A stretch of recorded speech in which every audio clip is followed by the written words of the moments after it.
Informal economy in Zimbabwe, a hidden El Dorado.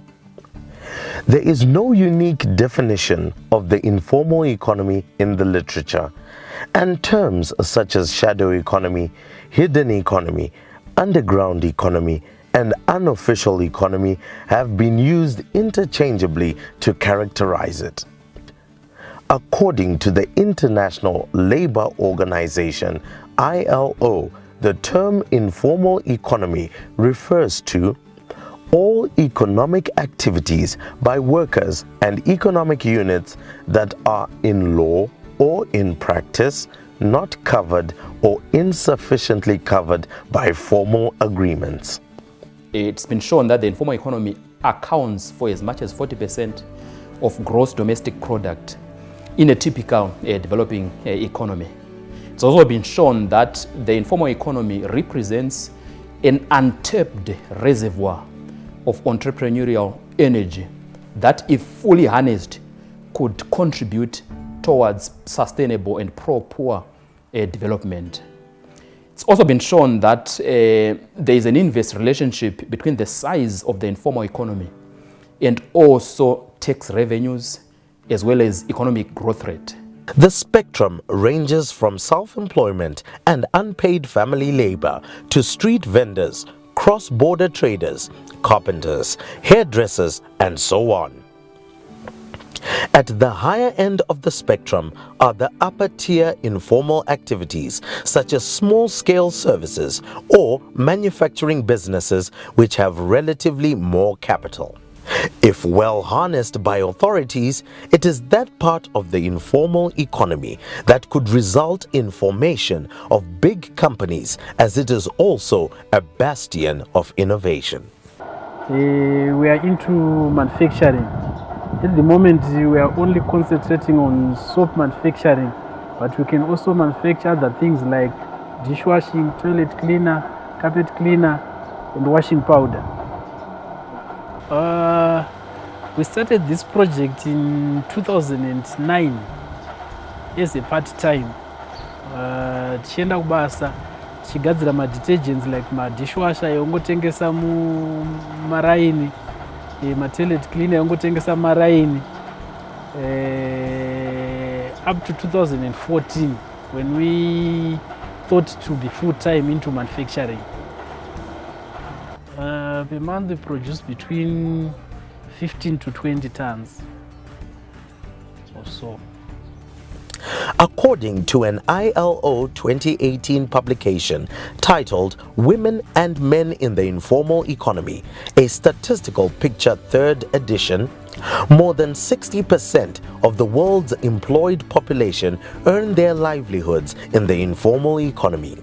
In Zimbabwe, unlike other countries, the nature of the informal economy here is something to reckon.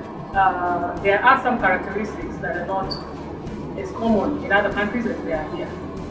One, the informal economy in Zimbabwe is more of a survivalist rather than entrepreneurial, meaning that a number of people were induced into the informal economy because of the changes that are happening in the economy overall, the macroeconomic challenges that the country is facing. Some of them, especially the young ones, have clearly said they are in the informal economy for a certain period because right now they can't find jobs, the government cannot create jobs, and therefore they were forced into the informal economy. Business rebutsuka ndakaritanga ndanyatsoona kuti zvinhu zvaomaka so ndakabva ndangotsvagawo chimwe chinhu chaita kuti chindipe mari sezvo kwakusina mabasa ainetsa so ndikangotanga zvebhutsu ndichingohodho 2 3 4 5 chikada nditange business yekuita zvetimba ine yekushayikwa kwemabasa saka mukudaro ndakasvika pakuona kuti kuzvishandira kuri nani than kuramba wakagara uchimirira basa.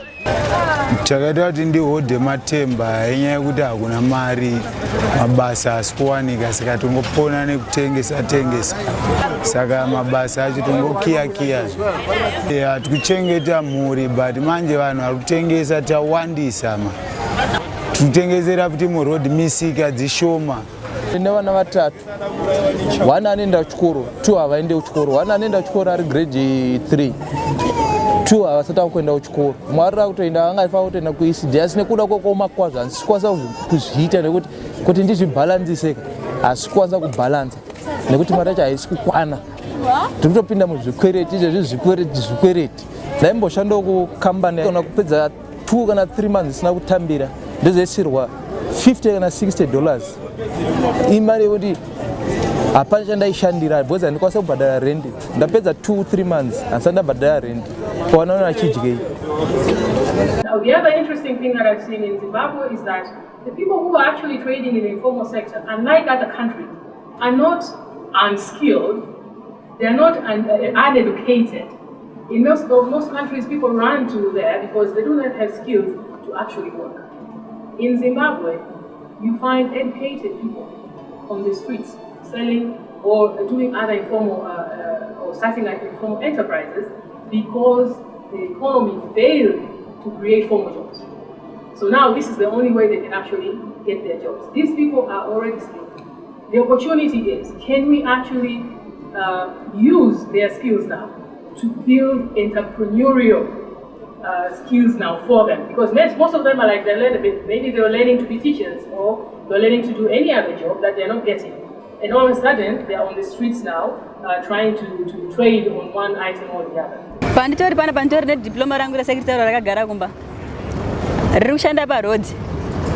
Hatina kwekushanda kubva patakapedza chikoro mabasa hakuna saka todi. Ya kutengesa kwatinoita mastreets nyaya kuti hatina zvokutoita. Vazhinji vedu titori nemadegree. Chakatoti nditange kutengesa ndechekuti situation yatiri kurarama tiri. Ndofunga murongoza vazhinji takaenda kuchikoro takatopasa macertificates nawo asi takatosiya taisa mumahozi kumusha taona kuti haana chaanoshanda nekuti mabasa acho ari kuwanikwa ndiwo aya atiri kuita zvechivhenda izvi kwaiza from 6 to 6 tichingodai so saka tatambudzika chaizvo muno munyika zvakatiomera. The informal economy presents both opportunities and challenges. Pakutengesa kwatiri kuita kusanganawo nemachallenges ekuti vanhu havana mari. Vamwe vanhu vanouya vachida kutenga neecocash but ecocash yacho ukamutengesera ukada kuzomutora mari kuecocash inenge yakubatwa 20%. Panozovapo kuti iwo kana wakuzosara unosara usina chinhu. Profit panenge pasisina, mari yese inenge yabatwa. Kudhara taikwanisa kutotengesa choti ukatengesa waitoziva kuti gore rino iri ndoda kutoitawo chakati uchikwanisa kutoita chinhu ichocho but zvinezvi hazvichanyatsofamba zvazvo kungoti ukangowana mari kangoke kungodya nekurarama nekungobhadhara vana maschool fees hauchakwanisa kuita chimwe chinhu. When we started, our most challenge yanga iri capital kuti tinatsoita zvetanga tichida kuita. Takazongowanawo rubatsiro mukufamba umu through homelink yakazotibatsirawo. At the moment challenge yatiri kunyanyofesa procurement yemafuta atoshandisa raw materials kubika sipo. Ndo main challenge yatiri kufesa nekuti kwatinotora kwacho dzimwe nguva vane vanhu vanonga vabhadhara mari zviya zvekutonyora kuti iwo paunozoendawo kudawo anonga wakuda kutanga waita sei wabhadharwawo mari. Ndo challenge imwe yatiri kungofesa at the moment. Takangomira negumbo 1 because handiti ndiri panzvimbo panobvumidzwa pandiri hapabvumidzwa. I know kuti any day tinongosvikodzingwa. Any day any time tinongosvikobviswa ende hatirambe because patiri hapatengeserwa. Here comes tipinde maflea markets machona muri very expensive. $10-12 per day, $15 pazuva. Unenge uchitengesei kuti ukwanise kubhadhara $15 every day. Ndiani ari kutambira $15 pazuva kubasa? Hapana. Saka hadzisumuke nyaya dzacho. Taitombotaniswa necouncil, even police, nekuti taitengesera papa pasingabvumidzwi. So toda kuti new government iri kuuyawo at least ikatitsvagirawo kuti tiende titengeserewo tisazotandaniswawo. Basa redu business redu radzikira zvinezvi zvokuti tinyatsobhadharawo kunyange marentals edu zvaakunetsa nokuti basa redu rawandirwa. Mamwe aivo makastoma edu ndo vamwe vaishandawo kuindustry. Maindustries akavharwa saka vakutoitawo basa rekutengesa. Saka kuti vachinyatsowanawo mari yekuti tizoti zvaakunetsa hazvichanyatsofamba. Muno tine dambudziko rekuti kana mvura ichinge yanayo pekushandira panonetsa panenge pachinaya mvura plus magetsi. Saka ukashandira panhu panonaya mvura nepane magetsi hazvibudi. Saka unoeda kushandira panhu pakawako pakashongodzekawo zvokuti mvura ikanayawo mapuranga haanayo nemvura. Saka tinoshuvirawo kana kuvavarirawo kuti daiwo tabatsirwawo kana kupiwawo mari yokuti tivakirwe mabuildings nzvimbo inoyi iwe ichishandika zvakanaka. Then tozouya panhau yekutenga kwatinoita mapuranga tinosangana nemachallenges akawanda. Like tine machallenges ekuti zvinhu zvedu zvinogona kukwira kana kudzika. Like so I mean kuti zvinhu zvedu hazvina fixed price. Zvinova zvichikonzwa nekushayikwa kwemari. Saka mari ikawanika zvinhu zvinotengeseka at a normal price kana kuti zvinhu zvitengeseke zvinokwira nhasi zvinodzika mangwana zvichikwira nhasi zvinodzika mangwana. Now, opportunities of doing business in the informal economy are always there, but they always work better for those who go into the informal economy for entrepreneurial reasons. That means they first identify those opportunities and then they go for them. They are not forced into them because they need to survive. So that is something that Zimbabwe needs to look at very carefully before we can invest so much in the informal economy. And two, as a landlocked country, there are many opportunities of trading in this country. For example, for those who are working in the informal economy in Zimbabwe, many of them are actually doing cross-border trading. The reason is Zimbabwe needs to import a lot of things and also has the ability to export a number of things. The issue is, what is it that Zimbabwe can actually export at this point in time? Now, on the other side, we see challenges in terms of the manufacturing industry that has collapsed. So are there opportunities to actually revive the manufacturing industry? If that happens, and I think this is a period of opportunities in that sense, that we are in a transition period. My opportunities are akati one day because the market hatiipedzi. Market hatiipedzi, my demands and requests for market inototadza kusupply. Chinonyanyira kuti tazosupply nyaya process yatoshandisa. Isusu tongachida kuti government ikakwanisa kutibatsira kuwana ma-proper machines kuti tikwanise kuti business redu chese rikure. Something like a small plant, because mukatarisa process yatoshandisa ine a lot of manual work. Saka tikaita like something like a plant, ma-machines ekuti hatina need yekumbowaridza sipo yedu zvatoita izvi kuti iome, kuti inongobva mutengi yoenda kusvika rangobuda riri bar. In terms of addressing issues of the informal economy and formalizing the informal economy, the ILO has come up with a recommendation 204, which looks at transitioning from informal to formal. The recommendation looks at three issues that we have. It has three objectives that we have to look at. Issues of facilitation. How do we facilitate in terms of moving those in the informal economy to the formal economy? Issues of promotion. How do we promote employment in the formal economy so that those people in the informal economy can move to better jobs in the informal economy? And also looking at how do we prevent the continuous informalization of our economy. As it has been noted, Zimbabwe has been informalizing over time from 80% to around 94.5%. So in doing that, Zimbabwe has to look at about different strategies that it has to put in place. We have to look at the legal side. Does our legal side allow us, or does it allow people in the informal economy to formalize? Does it give them the space? Does it recognize them? Are these people recognized so that they can participate in the development of the economy? We have to also look at issues of employment itself. How do we grow employment in the formal sector so that people can migrate from the informal to formal? We have also to look at the workers in the informal economy as workers who need rights at their different workplaces. As efforts are being done in terms of the macroeconomic economy, there also has to be really concerted effort to understand how the informal economy can take part in those changes. So that is also one big opportunity I see. The other thing that I see seen in Zimbabwe is that for now, within the country, for example, within the city of Harare, a lot of trading is being done on the streets, right? And it is such a challenge for street vendors right now because the city laws and regulations were not meant to actually allow street vending. So the issue is, what are we going to do going forward to actually relook at municipal laws, district laws, to allow or to make space for the informal, for street vendors, for example, to have space to actually trade within these areas. Now, if the market is in the city center and the city center is not built to allow street vending, you can see that there's a lot of urban planning that needs to be done there to accommodate both the demand that is there and also the supply that is there. So a lot of thinking needs to be done there. Totongo chemoti nyika denga kwanza kuti vhurwa mabasa industry yavhurwa isusu chirega manza ne chemberi zera rangu rineri yangu nsina hangu chikoro ngo chemode kwa kwaita mabasa ndokwanisa kuti vamwe vachichaira ngo vachibika vamwe vachinyora insina chikoro nchichaira mu office me vanenge vachiita zvavanenge vachiita zvingaitwe ngati pamwe hurumende inofanira kucreatawo employment tikaonawo mabasa tikatanga kuenda kumabasawo zvingaite zviri nani chitambirawo kupera kwemwedzi tinowana kubatsirikanawo saka tachikumbira dai kuti takwanisa kuwana mabasa otonomira kuti mwedzi wapera woiwana mari yacho zvinorega kuti fambira mune zvakanaka.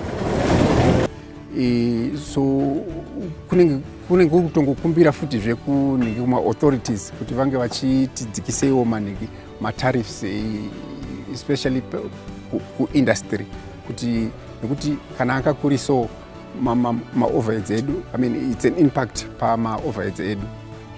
Dai council yedu yatisiro even ma shelters patinotengesera kuitira zuva, so kana even ma toilets ndofunga ndo imwe challenge yatinetinayo kana kutiendesawo kuma designated areas avakamboti promise kuti at least kana tiri ikoko tinenge tiri secure and tiri safe.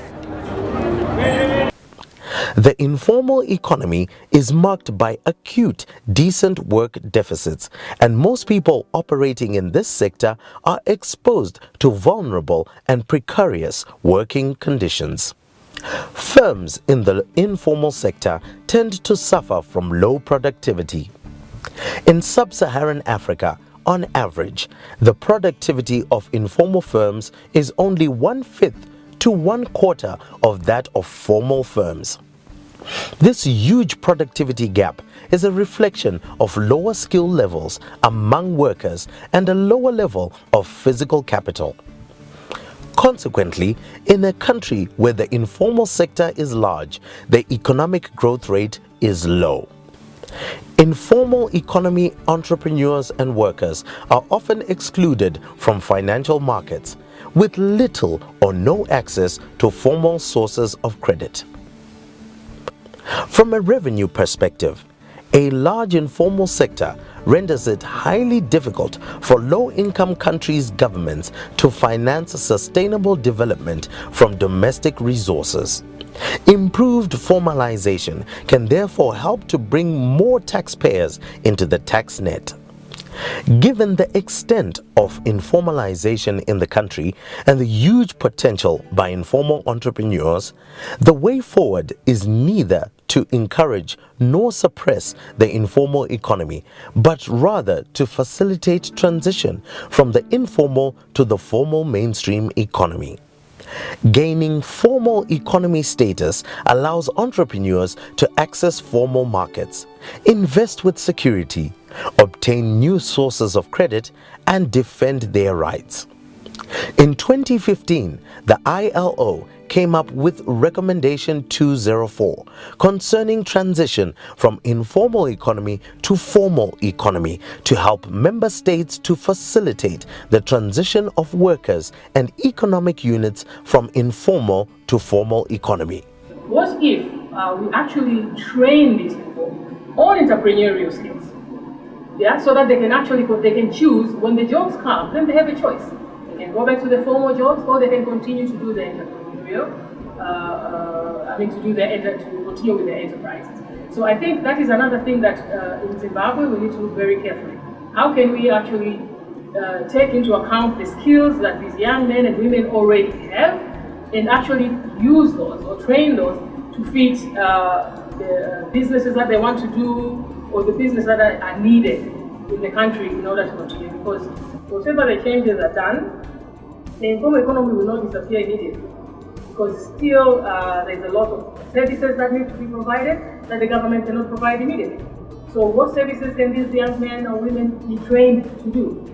In line with ILO recommendation 204, government must implement an integrated and comprehensive cocktail of reforms that entail, number one, strengthening our key institution of social dialogue, namely the tripartite negotiating forum, as a basis for the implementation of sustainable development strategies in the country. Government must also ensure there is a conducive legal, institutional, and regulatory framework that promotes small to medium enterprises. Government must also ensure access to skills, education, as well as entrepreneurship training. Government must also improve access to finance, markets, as well as adequate infrastructure. Last but not least, government must implement a comprehensive employment policy framework that is anchored on tripartite consultations.